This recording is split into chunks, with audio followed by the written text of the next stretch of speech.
आज सकाळची सुरुवात गुरुपौर्णिमेच्या पूजेपासून झाली. त्यानंतरनं मी मुलांना अभ्यासाला इकडे बसवलेलं होतं, कारण की आज त्यांना दोघांनाही सुट्टी होती आणि नंतर मी माझ्या स्वयंपाकाला लागली. इकडे स्वयंपाक चालू केला नाही, तर रिदूचं ड्रॉइंग करून आणलं आणि तेच मला दाखवणं सुरू होतं. लगेचच मग पटकन मी जो काही स्वयंपाक आहे, तो करून घेतला.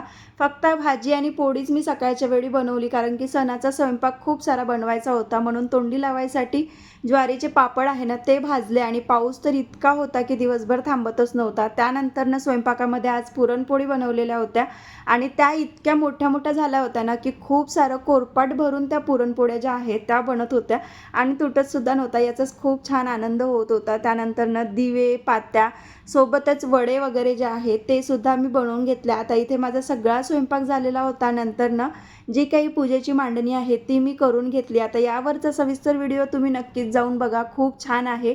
तुम्हालाही तो खूप आवडेल. तर नंतर पूजा वगैरे झाली आणि रिदूचं ना कॅमेरा दिसला, की असे नाटकं चालूच असते. आज गुरुपौर्णिमा होती म्हणून आमच्या दोघांच्याही स्मितूने पाया लागल्या. त्यानंतर देवाला नैवेद्य ठेवला. चला